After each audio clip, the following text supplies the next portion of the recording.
A Marine colonel demanded a different doctor, until one tattoo on her arm exposed a mission the military tried to erase, and the name he had blamed himself for 6 years. The call hit Arlington Ridge Military Hospital at 4:47 a.m., the kind of hour that still belonged to sleep until it didn't. Not a routine transfer, not a quiet ambulance with a single patient and a paper trail. This one came through in clipped fragments, crackling over the radio like a match dragged across dry wood. Convoy inbound. Multiple casualties. ETA 12 minutes. 12 minutes. In a trauma wing, 12 minutes is not time. It is a narrow bridge you sprint across while the river below rises. The corridor lights snapped brighter. Gloved hands appeared as if the building had grown new limbs. Gurney wheels began their anxious staccato on tile, squeaking in a rhythm that sounded almost like prayer when you listened too closely. Dr. Lila Rowan was at the end of the hall when the radio sounded. She didn't startle. She didn't ask anyone what to do. She simply moved, calm, deliberate, as if she'd already been standing inside this moment for years. 32 years old. Trauma medicine carved into her posture like an old discipline. 4 years in military medical settings, and before that, a civilian life she kept folded away like a letter nobody was allowed to read. She checked the assignment board once, only once, then clipped her hair back tighter, snapped on a fresh pair of gloves, and walked toward Bay 3. Outside, pre-dawn darkness pressed against the windows. Headlights knifed through fog. Engines ground low and angry like they'd been run too hard for too long.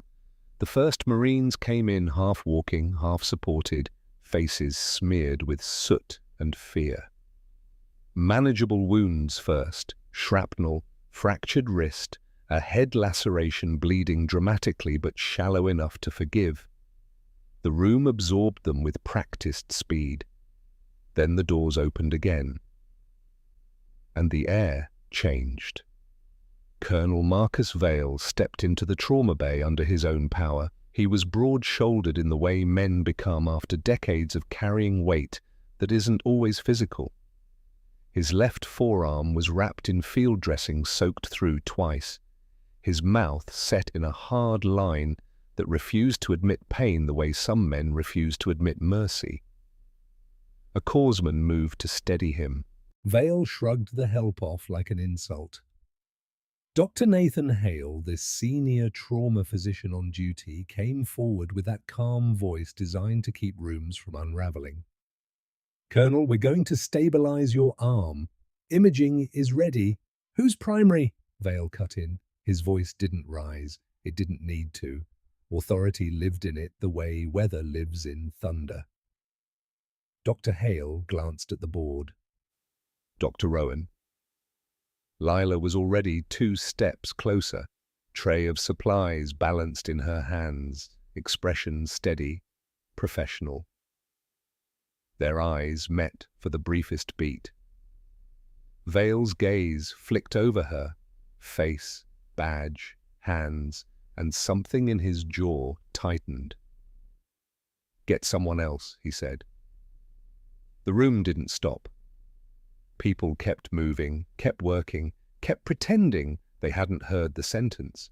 But attention tilted, subtle as a compass needle pulled by a hidden magnet. Lila didn't flinch. She didn't look at Dr. Hale for rescue. She didn't argue like she needed to prove she belonged. She simply let the silence settle into its shape. "I'm not a rookie, sir," she said. Clear, unbothered, a fact, not a defense. Vale's eyes hardened. "I don't care what you are. I want someone else." Dr. Hale stepped in smoothly. "Colonel, Dr. Rowan is one of our best trauma specialists." "I didn't ask for credentials," Vale said, looking past all of them as if the far wall was the only thing worth addressing. "I asked for someone else."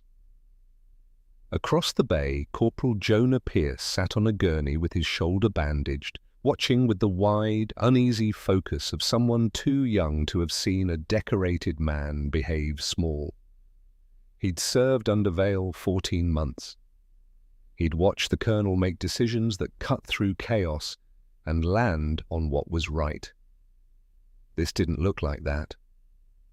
Lila set her tray down with no drama, no performance of hurt. She stepped aside to the secondary station and began reorganizing supplies, quiet, efficient, almost surgical in the way she reclaimed control of the only thing she could, her work. And that calm, that refusal to plead, landed harder on Vale than an argument would have. A nurse was flagged over to take his lead assessment. Scissors cut away the dressing. The wound beneath was ugly, deep, muscle involved, the kind that would heal but never forget. Vale stared at the opposite wall. Then, without meaning to, his gaze drifted. Lila leaned to reach a lower shelf. Her sleeve slid back a few inches, just enough. Ink, dark, geometric. A compass-like mark with deliberate points and the hint of a mountain peak at its center. Vale went still. Not visibly. Not in a way that would invite questions, but something behind his eyes shifted, as if an old locked door had heard its name spoken aloud. Lila straightened. Her sleeve fell back into place, natural as breathing. The tattoo vanished. But Colonel Marcus Vale could not unsee what had already found him. And Jonah Pierce, watching from across the bay, realized with a quiet chill that whatever happened next wasn't just about a wound. It was about a past that had finally decided to walk back into the room, and it had chosen Dr. Lila Rowan as its doorway. And when a doorway opens, the truth never enters alone. Chapter 2. The Shape of Competence. Morning came slowly to Arlington Ridge Military Hospital, filtered through grey clouds that flattened the light into something almost colourless. The night shift handed off to day staff with quiet efficiency, voices low, movements economical. Crisis had passed its loudest moment, but tension still lived in the corners of the trauma wing, like an echo that refused to leave.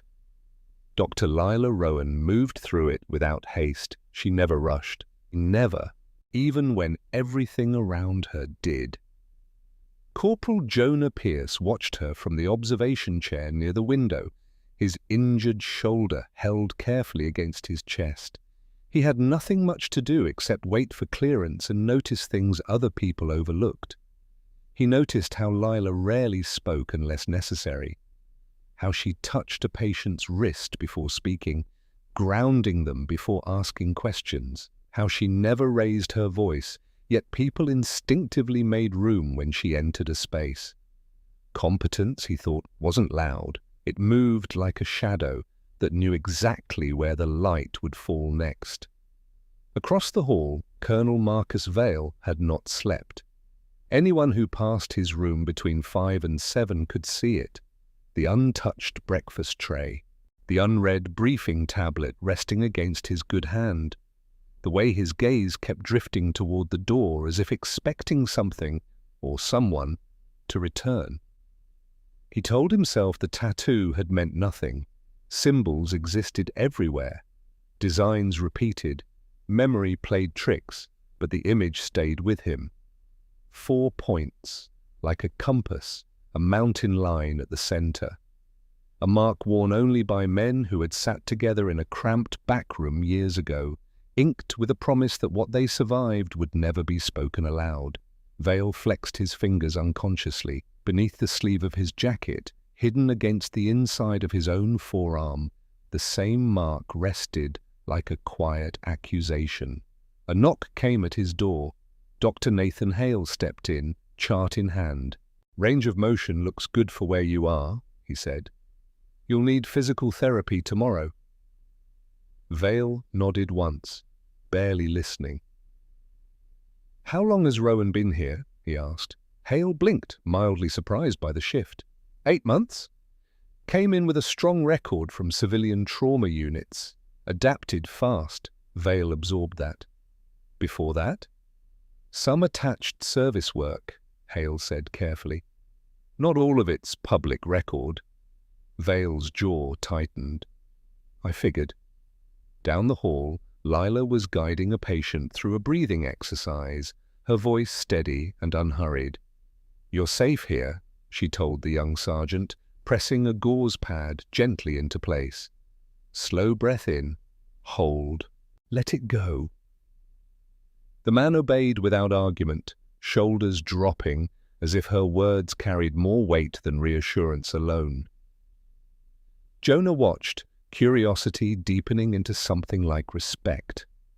Yesterday, the colonel had dismissed her in seconds. Today, she moved through the unit like someone who had already proven everything she needed to prove. Later that afternoon, their paths crossed in the corridor. Vale had left his room against recommendation, jacket draped loosely over his immobilized arm. Lila approached from the opposite direction, clipboard tucked against her side. Neither slowed at first. 3 steps apart she paused. Not submissive, not challenging, simply present. Colonel, she said. Doctor, he replied, the title deliberate this time. Silence stretched between them, not empty, but waiting. You saw something yesterday, she said quietly. Not a question. Vale held her gaze. For a moment, the colonel who commanded convoys and wrote after-action reports disappeared, replaced by a man standing at the edge of a memory he had buried carefully for years. Maybe, he said, her expression didn't change. Then look again before you decide what it means. She stepped aside to let a nurse pass, the faint scent of antiseptic and coffee trailing in her wake. Vale watched her go, the words settling heavier than he expected. Look again. The phrase lingered long after she turned the corner. Jonah Pierce, leaning against the wall nearby, had caught just enough of the exchange to feel its gravity. Something existed between them, something older than yesterday's argument and deeper than rank. He didn't know what it was yet, but he knew it was growing. And as Lila disappeared down the corridor and Vale remained standing in the quiet aftermath, the hospital seemed to hold its breath, because sometimes recognition arrives not as a revelation, but as a slow turning of the head toward a truth that has been waiting patiently to be seen. And once a truth begins to turn, it rarely stops. Chapter 3. The Door That Was Never Closed. The afternoon at Arlington Ridge Military Hospital moved with a quieter rhythm, the kind that settles in after urgency has passed, but before anyone has decided it is safe to breathe normally again. Charts were updated, medication rounds completed, voices lowered to the calm register of people who understood that healing often sounded like silence. Dr. Lila Rowan stood at the nurse's station, reviewing imaging notes from a patient 2 rooms down. Her handwriting was precise, narrow letters slanted slightly forward, as if each word leaned into the next. She had learned long ago that clarity on paper prevented chaos later. Across the hall, Colonel Marcus Vale watched through the half-open door of his room. He had asked himself a dozen times why he hadn't let the matter go. A rational man would have dismissed the tattoo as coincidence, filed it under memory distortion, moved forward. But something inside him resisted the logic. He pressed the call button once.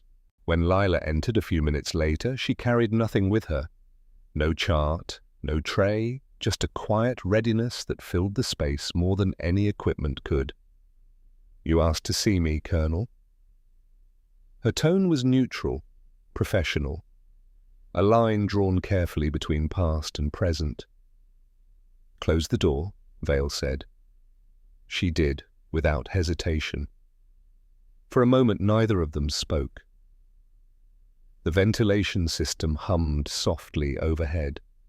Somewhere down the corridor, a cart rattled and stopped. Outside the window, clouds drifted low enough to make the afternoon feel dimmer than it should have been. Vale studied her carefully. Not the way he had yesterday, quick, dismissive, but with a soldier's attention to detail. "Where did you serve before Arlington Ridge?" he asked. "Various postings," she replied. "Some attached medical work, some civilian trauma units." "That's not an answer. It's the one I can give." Her eyes didn't waver. There was no defiance in them, only a quiet certainty that she knew exactly where the boundaries were and why they existed. Vale leaned back slightly, discomfort flickering through his injured arm. "I saw your tattoo," he said. The words landed without force, but they changed the air between them. Lila's gaze dropped briefly to her sleeve, then returned to him. She didn't deny it. "Did you?" she said. "That symbol belongs to a reconnaissance unit that officially never existed," Vale continued. "A unit that lost 3 Marines on a mission that was sealed 6 years ago." Silence stretched. Lila walked toward the chair beside his bed and sat, not like a subordinate waiting for instruction, but like someone stepping into a conversation she had anticipated for a long time. "There are missions that live outside official language," she said quietly. "You know that better than most." Vale's jaw tightened. "You weren't in that unit." "No." The word came gently, without apology. "Then how do you carry its mark?" She didn't answer immediately. Instead, she folded her hands in her lap, fingertips brushing the edge of her sleeve as if measuring the distance between what could be spoken and what must remain unsaid. "Some people serve without being listed," she said at last. "Support roles, civilian attachments, places where presence is real but paperwork isn't." Vale searched her face for confirmation of something he couldn't yet name. "And you expect me to believe that?" he asked. "I don't expect anything from you," she replied. "I just expect you to listen before deciding." Her calm unsettled him more than anger would have. He exhaled slowly. "Why didn't you say something yesterday?" Lila's lips curved faintly. Not a smile, more a recognition of the question's weight. "Because yesterday you didn't want to hear anything I might say." The honesty of it landed cleanly. Vale looked away, toward the grey light beyond the window. For a moment the colonel disappeared again, replaced by a man wrestling with a memory that had begun to move beneath his skin. "I've spent 6 years believing I failed them," he said quietly. "I know," Lila replied. He turned back sharply. "You know?" Her voice softened, but it didn't break.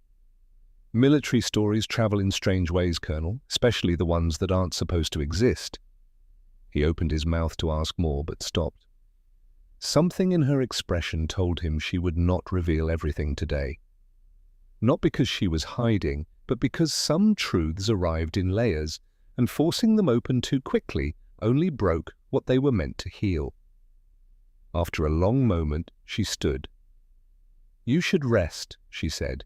"Healing works better when you stop fighting it." She reached the door, paused with her hand on the frame, and glanced back at him. "There are things in that mission you never saw," she added quietly. "Not because you weren't there, but because you were looking in the wrong direction." Then she stepped into the corridor and was gone. Vale remained in the quiet room, her words echoing with an unsettling clarity. He had spent years replaying the ridge, the decisions, the losses. He had believed he knew every angle of that day. But now a new possibility existed, one he had never considered. And as the afternoon faded toward evening, the realization settled slowly over him like a shadow moving across the floor. The past he thought he understood might not be finished, revealing itself. and some doors, once opened, do not close until the whole truth walks through. Chapter 4. The notebook no one was meant to read. Evening settled over Arlington Ridge Military Hospital with a muted heaviness, the sky outside turning the color of cold steel. Inside, the third floor moved at a quieter pace, monitors blinking steadily, footsteps softened by fatigue, voices carrying less urgency but more weight. Dr. Lila Rowan stood alone in the staff lounge, the door half closed behind her. A single overhead light hummed faintly. In her hands was a small, worn notebook bound in dark leather, its edges softened by years of being carried, hidden, protected. She didn't open it immediately. Instead, she ran her thumb along the spine, feeling the faint indentation where the cover had once been pressed too hard against a surface. Perhaps a table on a mountainside, perhaps a knee beneath a dim light. Her father's handwriting lived inside those pages. Staff Sergeant Elias Rowan. A name that existed nowhere official anymore. She exhaled slowly and opened the book. The pages held fragments rather than stories, coordinates half scratched out, small diagrams, single-line notes that read like thoughts captured mid-breath. Intel, unreliable. Someone inside chain knows more than they're saying. If extraction shifts, Vale will try to come back. Lila closed the notebook quickly, pressing it against her chest for a moment, as if steadying something that threatened to move too fast beneath her ribs. A knock sounded at the doorframe. She turned. Corporal Jonah Pierce stood there, hesitant, one hand resting awkwardly against his injured shoulder. Sorry, he said. Didn't mean to interrupt. You didn't, she replied, sliding the notebook into the pocket of her coat with a motion so smooth it looked practiced. Jonah stepped inside, slowly. Colonel Vale. He's different today, he said. Quieter. Lila nodded once. Some realizations arrive late. Jonah studied her for a second. He's not a bad man. I know, she said simply. The young corporal hesitated, then added, He looked at you earlier like he was trying to remember a dream he couldn't quite reach. Lila's gaze softened slightly at that. Memory does that, she said. It hides the parts we aren't ready to carry yet. Down the hall, Marcus Vale sat in the dim light of his room, staring at the reflection of himself in the darkened window. The day's conversations replayed in fragments, overlapping with older memories, the cold ridge, the crackle of radios, the weight of decisions made too quickly to ever feel clean. A soft knock broke his thoughts. Come in, he said. Lila entered quietly, posture relaxed but purposeful. She didn't sit immediately. Instead, she walked to the window and looked out at the parking structure, lights flickering on below. I thought you might want to see something, she said. She reached into her coat and pulled out the notebook. Vale's breath stilled. He recognized the worn leather instantly. Not the object itself, but the feeling of it, the way soldiers carried small things that mattered more than rank or medals. She handed it to him. He hesitated before taking it, as if afraid the pages might dissolve the moment he touched them. When he opened it, Elias Rowan's handwriting stared back at him, steady, deliberate, unmistakably familiar. His jaw tightened. He wrote this. During the mission, Vale said quietly. Yes. Vale turned another page. A simple line stopped him cold. If the colonel pushes back, we live. He closed the notebook slowly. I didn't know he saw it that way, he murmured. He did, Lila replied. He trusted you more than the system around you. The words settled between them with a quiet gravity. Vale handed the notebook back, careful, reverent. "You've been carrying this alone for 6 years," he said. "I carried it because it wasn't finished," she answered. Outside, a security vehicle rolled slowly past the building, its lights casting brief flashes across the walls.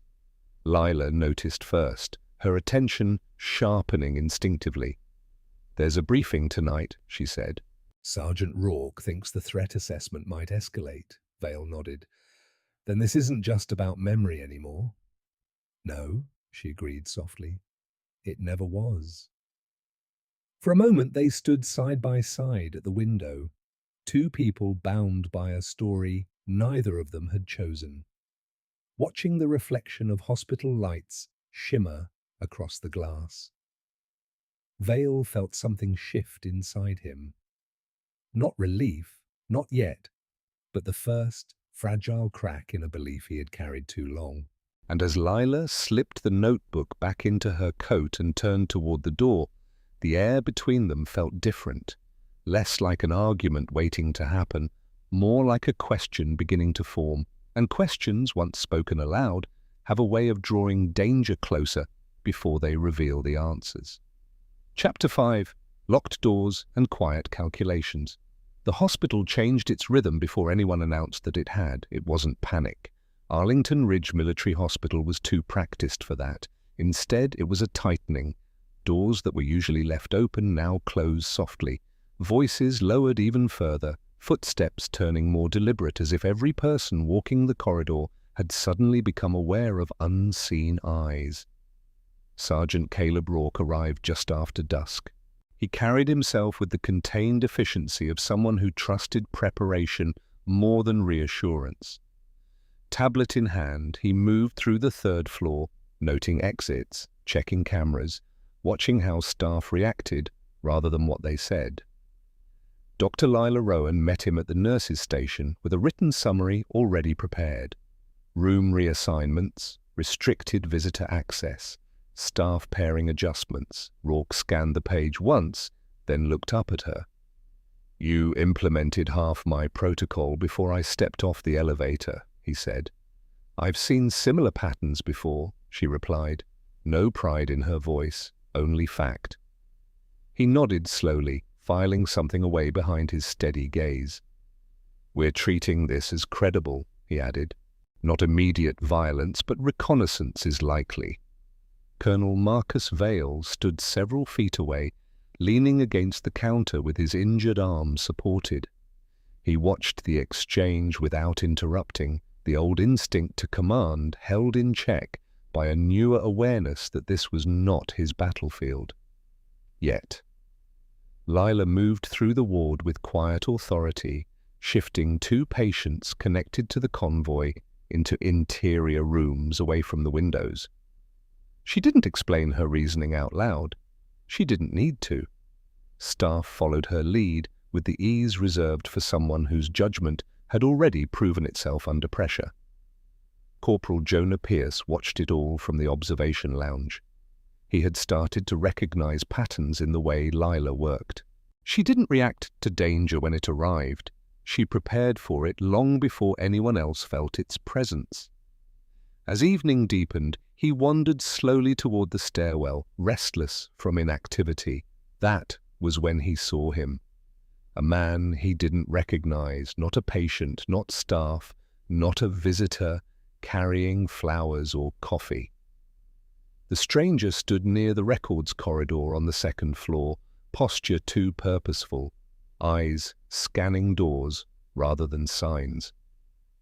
For a moment, their gazes almost met through the glass of the stairwell window, and the man turned away too quickly, disappearing down the hall. Jonah felt a chill run through him. Back on the third floor, Lila adjusted a supply cart when he approached. "Ma'am," he said quietly, lowering his voice, "I think someone's been checking the records area downstairs. Didn't look right." Her eyes sharpened instantly. Not alarmed, just focused. "When?" she asked. 5 minutes ago. Tall guy. Moved like he knew where he was going but didn't want anyone to remember him. She nodded once. "You did the right thing telling me." Without hesitation, she keyed her radio, relaying the information to Sergeant Rourke with concise clarity.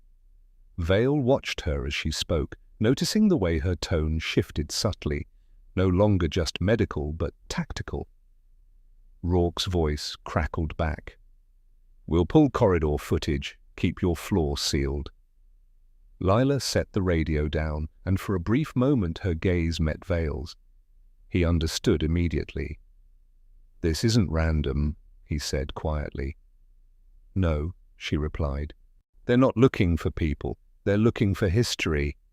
The words settled heavily between them. Later that night, the third-floor lights dimmed to their evening setting, casting long amber shadows along the walls.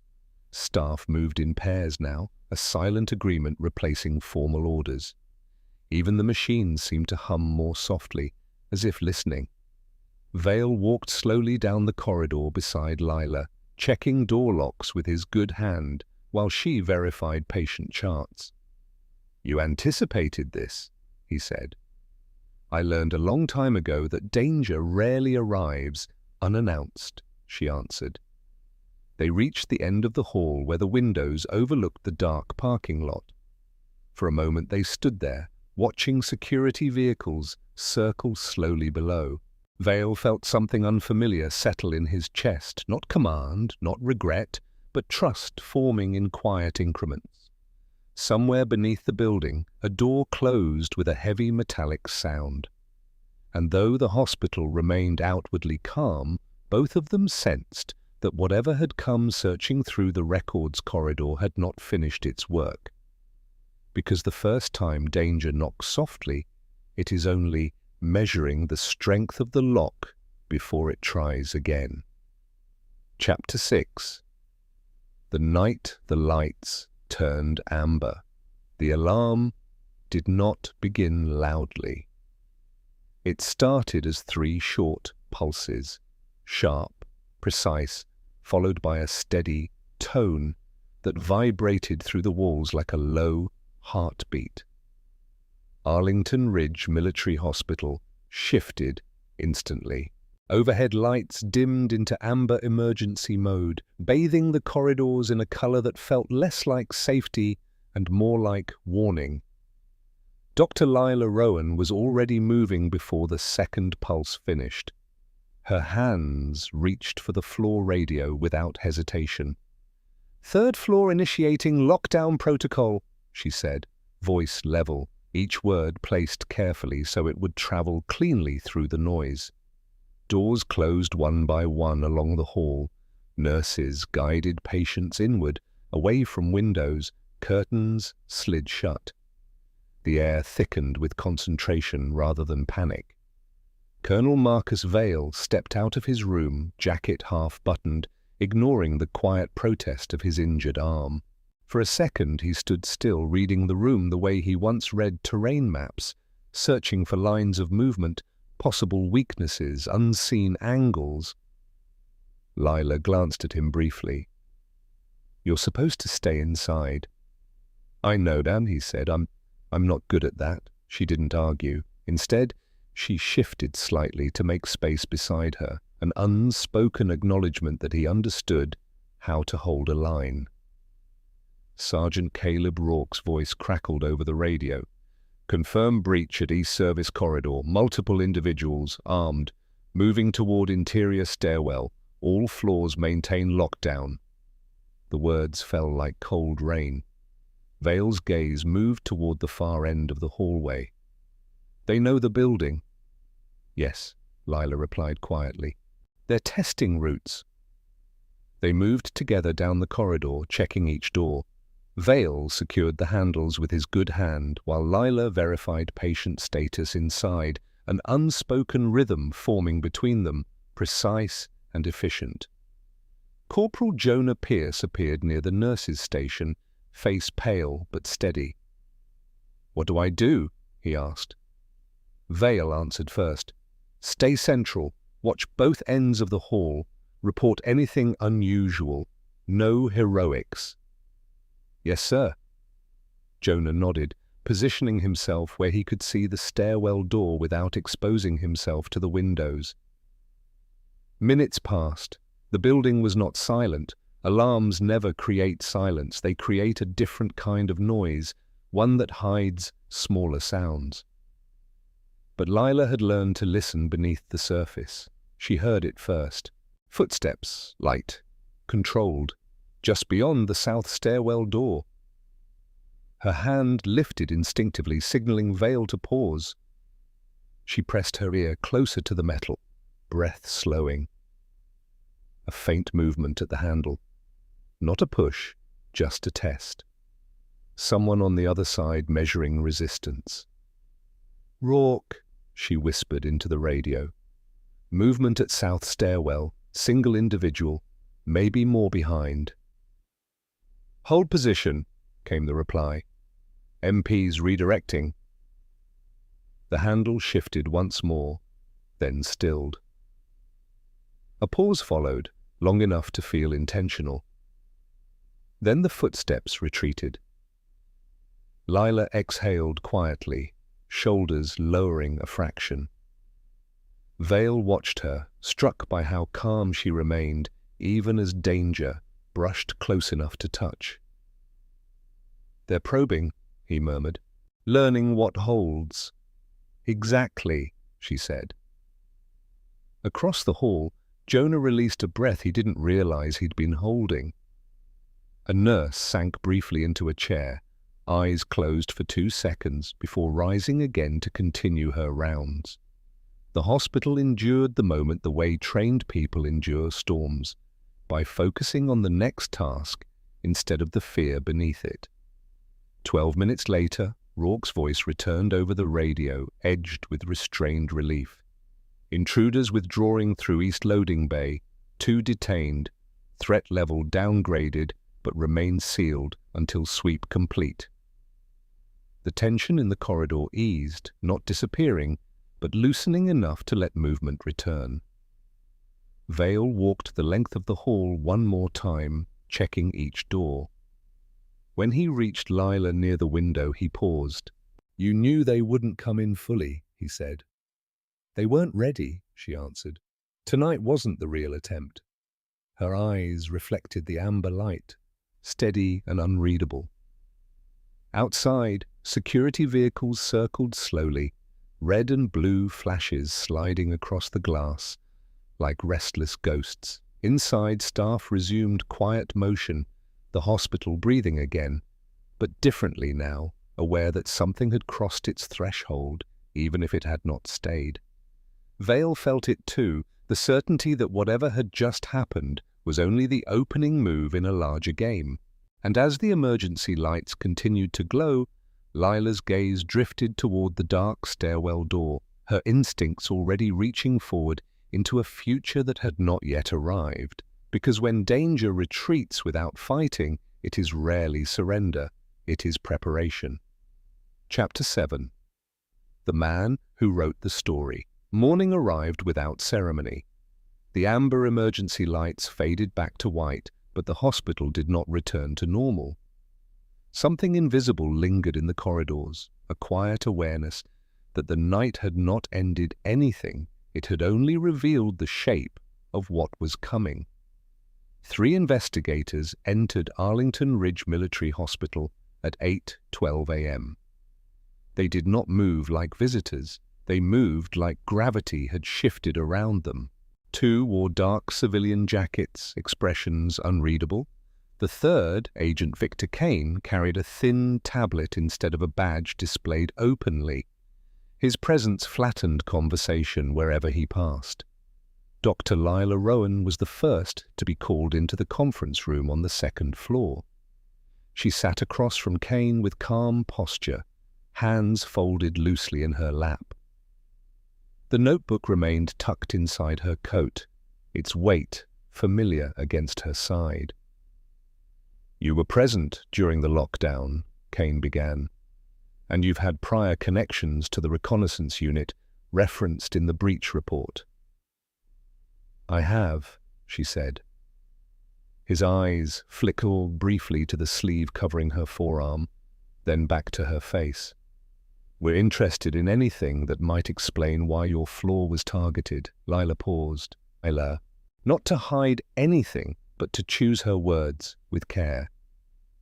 "There are records connected to a mission 6 years ago," she said. "Records that were never fully reviewed after the official report was filed." Kane nodded slowly, as if confirming something he had already suspected. "And you believe last night's intrusion was related to those records?" "Yes." "What changed recently?" She met his gaze steadily. Someone began looking again. Across the hall, Colonel Marcus Vale waited outside the conference room, arms crossed loosely, jaw tight. Corporal Jonah Pierce sat nearby with his laptop open, eyes scanning lines of data that only half made sense to him yet. He hadn't slept much. Instead, he had followed a trail of administrative transfers linked to the old unit, names repeating in places they shouldn't have, dates misaligned like pieces of a puzzle forced together incorrectly. One name appeared twice. Jonah frowned, leaning closer to the screen. A contractor listed as overseas during the mission week, yet reimbursed for domestic travel at the same time. That wasn't a mistake. That was a lie written carefully enough to survive scrutiny until someone bothered to look closely. He stood abruptly, heart pounding, and knocked on the conference room door. Agent Kane opened it with a measured expression. "Sir," Jonah said, holding up the laptop, "I think I found something you need to see." Minutes later, Colonel Vale joined them inside. The room fell quiet as Jonah placed the computer on the table, pulling up the transfer records. Kane leaned forward, eyes narrowing. "Adrian Mercer," Vale said, reading the name aloud. The syllables felt heavy in his mouth. "He was attached to our mission as an intelligence liaison," Vale continued, voice low. "His assessment shaped our positioning. His report became the official version of what happened on that ridge." "And you trusted him," Kane said. "I had no reason not to."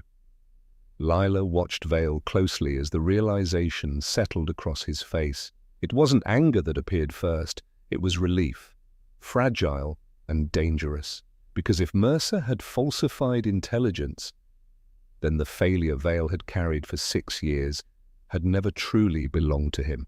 Kane tapped a note into his tablet. Note: "We're requesting access to the sealed mission file immediately." Vale nodded once. "It's overdue." Silence lingered after that, thick with the weight of shifting history.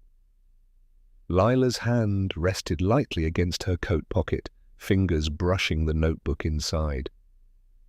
The past was moving again, not as memory, but as evidence.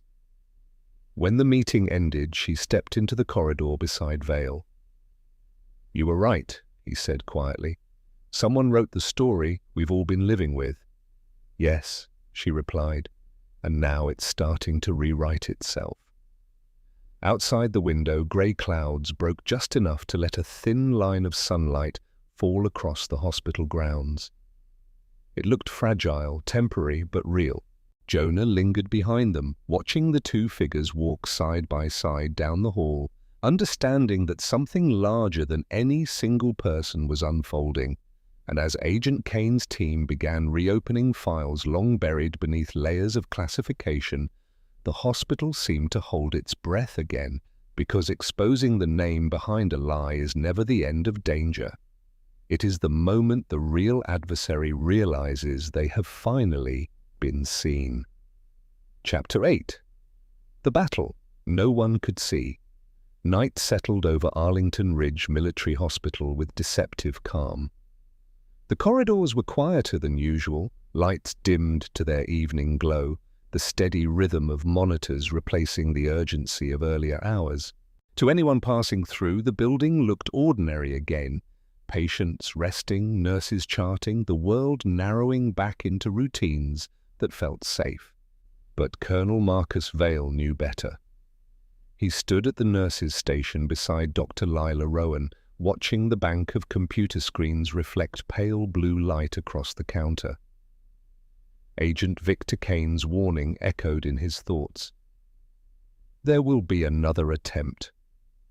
Not physical this time. Digital. They won't repeat last night, Vale said quietly. They learned the doors are strong. Lila nodded, already understanding where his thoughts were going. Then they'll come for the records. Corporal Jonah Pierce appeared moments later, laptop tucked under one arm, determination replacing the uncertainty he had worn days earlier. I heard Kane talking in the hallway, Jonah said. If they try to pull patient files remotely, we can isolate them behind a monitoring layer. It won't stop everything, but it'll tell us exactly when they try. Lila gestured toward an empty workstation. Then start building it. Jonah sat, fingers moving across the keyboard, with a focus that made him look older than his years. The hospital's IT security officer, Gerald, joined him soon after, both men leaning over the screen as lines of code and system pathways unfolded. Vale watched quietly. 6 years ago, he had prepared soldiers for visible threats, ambushes, shifting terrain, the sound of distant engines. Tonight's battlefield existed in silence, fought through invisible signals that never touched the floor beneath their feet. Lila remained beside Jonah, reviewing charts with one hand while answering his questions with the other.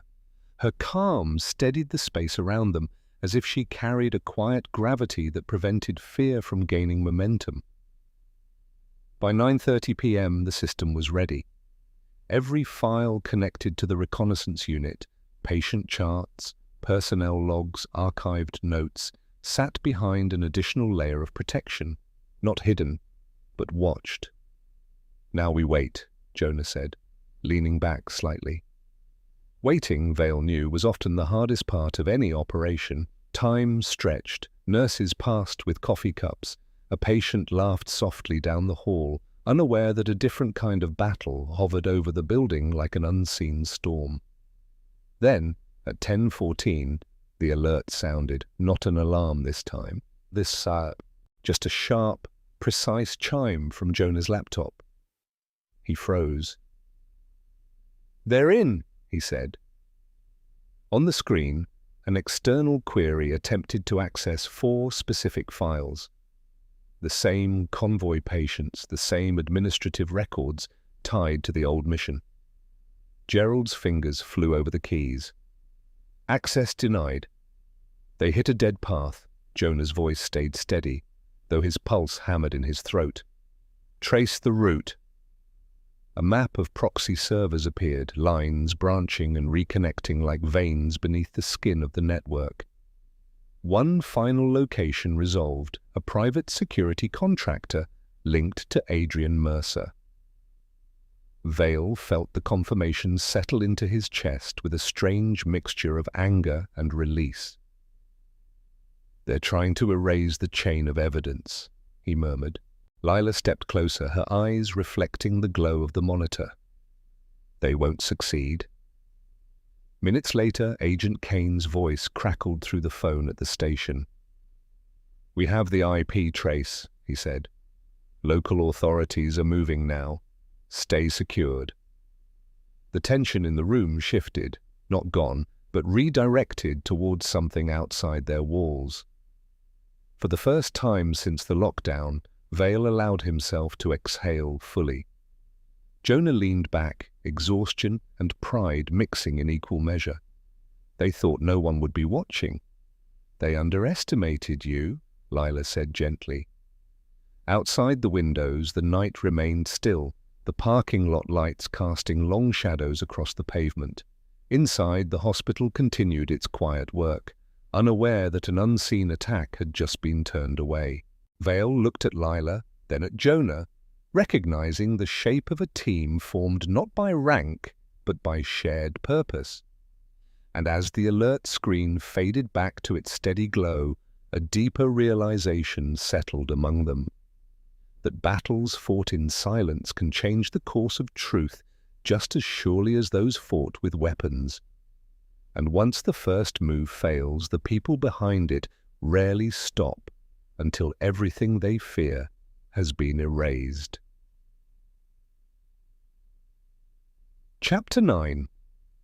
The name beneath the weight. The news arrived just before midnight. Agent Victor Kane stepped into the second-floor family room with a quietness that carried more certainty than celebration.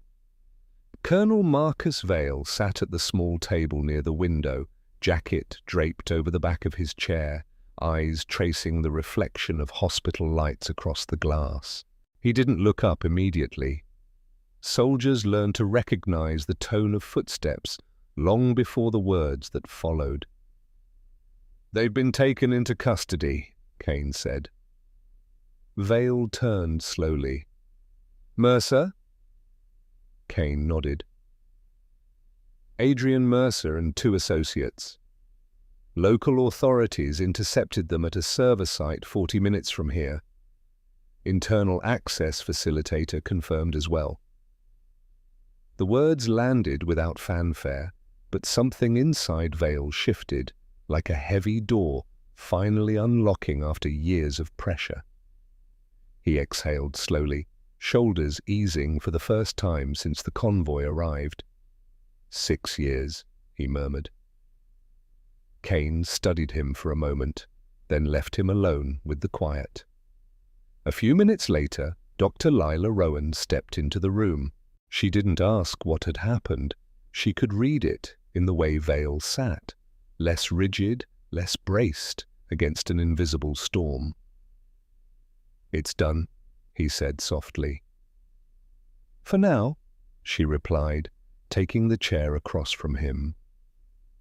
Silence settled between them, but it felt different than before, less like tension, more like space opening where weight had once lived. Vale stared down at his hands. "All this time, I thought the failure belonged to me," he said. "Every decision I replayed, every name I carried, I thought I had led them into a trap." Lila listened without interrupting. The notebook rested in her lap, unopened, its worn edges catching the faint light. "My father believed otherwise," she said quietly. He looked up. "He wrote about you in those pages," she continued. "Not as a man who abandoned his unit, but as someone who came back when he wasn't supposed to." Vale closed his eyes briefly. The ridge returned in fragments, the cold air, the radio static, the moment he chose to ignore orders and attempt extraction anyway. "I never knew he saw it that way," he said. "He did," Lila replied, "and he wasn't wrong." The truth hung between them, heavy and gentle at the same time. Outside, a nurse pushed a cart past the door, wheels whispering against the floor. The hospital moved forward, unaware that years of history had just shifted direction in a quiet room no bigger than a waiting area. Vale's voice softened. "Your father?" "Elias Rowan. He tried to warn us, didn't he?" "Yes." She opened the notebook, turning it toward him. One line stood alone on the page, "Intel compromised from inside."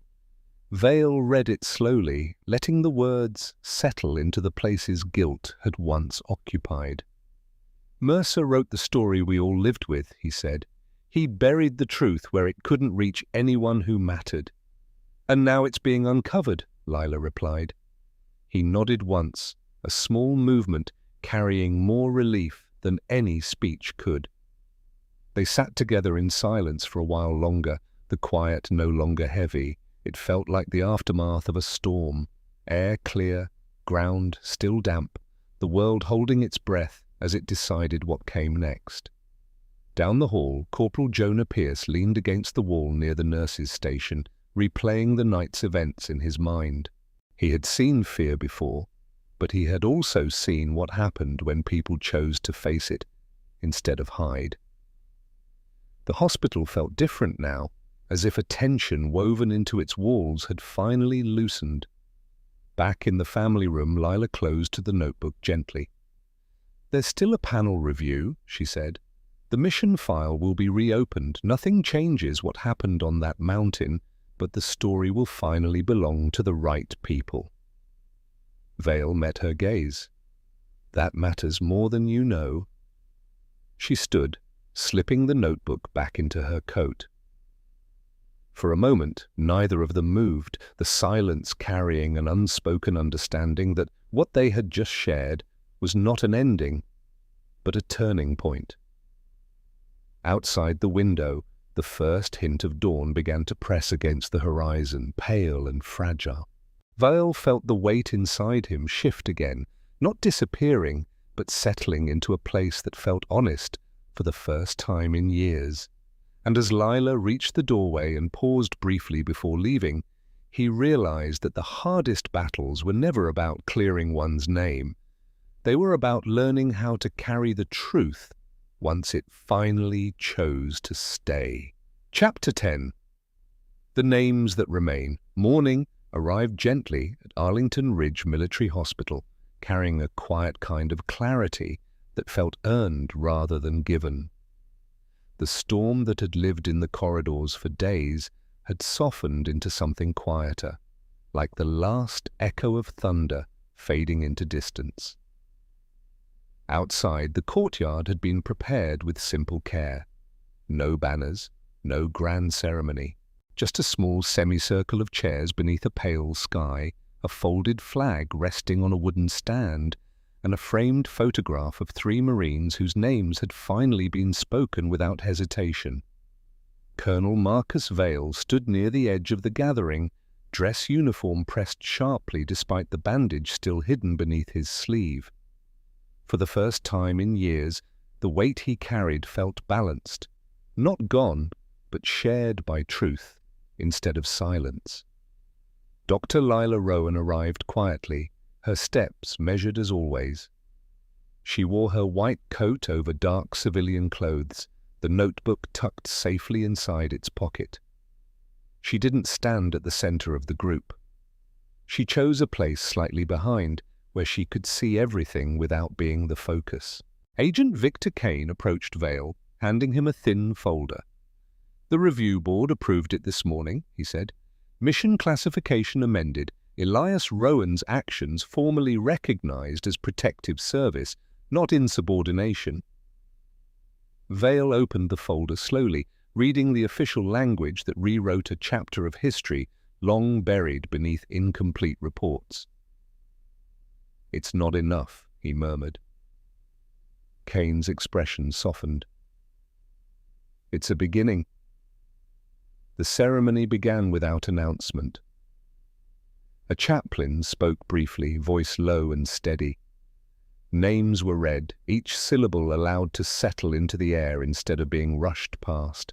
Staff, soldiers and patients stood together in a quiet unity that felt stronger than any salute.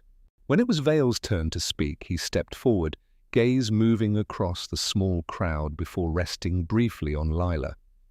"For 6 years," he began, "I believed leadership meant carrying every failure alone.